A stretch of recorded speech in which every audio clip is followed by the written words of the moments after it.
પ્રકારમાં પહેલો પ્રકાર સંયોગીકરણ પ્રક્રિયા. કઈ પ્રક્રિયા? સંયોગીકરણ. વિદ્યાર્થી મિત્રો આ પ્રશ્ન થઈ જાય છે આઈએમપી. હું કહું છું આઈએમપી એટલે વિદ્યાર્થી મિત્રો ખાસ ધ્યાન રાખજો કે આઈએમપી જે પ્રશ્ન છે એટલે ડિટેલ ટુ ડિટેલ જોવાનું. ઓકે, પ્રવૃત્તિ નંબર 1.4 ની વાત કરીએ. પ્રવૃત્તિ નંબર 1.4 તો અહીંયા જોઈ શકો છો કે બીકરમાં કેલ્શિયમ ઓક્સાઇડ અથવા તો વિદ્યાર્થી મિત્રો કળી સુનાનો થોડો જથ્થો લ્યો. ફરીથી હું એક વસ્તુ કહું છું, બીકરમાં કેલ્શિયમ ઓક્સાઇડ અને કળી સુનાનો એ થોડો જથ્થો લ્યો.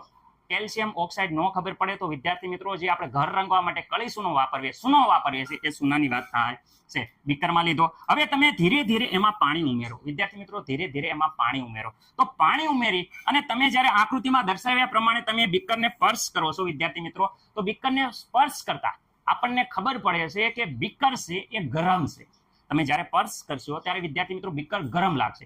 ગરમ લાગવાનું કારણ કે વિદ્યાર્થી મિત્રો જ્યારે કેલ્શિયમ ઓક્સાઇડ પાણી સાથે પ્રક્રિયા થાય ત્યારે કેલ્શિયમ હાઇડ્રોક્સાઇડ અને ગરમી મુક્ત થાય છે, ઉષ્મા મુક્ત થાય છે. રેડી? એટલે શું તમે તાપમાનમાં કોઈ ફેરફાર અનુભવો છો? હા, બીકર ગરમ છે એટલે વિદ્યાર્થી મિત્રો તાપમાનમાં વધારો થાય છે. રેડી? હવે આપણે ડિટેલ ટુ ડિટેલ સંયોગીકરણ પ્રક્રિયા જોઈશું. સંયોગીકરણ પ્રક્રિયા દરમિયાન તમે જોયું કે તાપમાન છે એમાં વધારો થાય છે. કળી સુનાની ઉદાહરણ દ્વારા સમજ્યા. રેડી? હાલો હવે સંયોગીકરણ પ્રક્રિયા જ્યારે પરીક્ષામાં પૂછાય તે કેવી રીતે લખવું એ જોઈએ છીએ.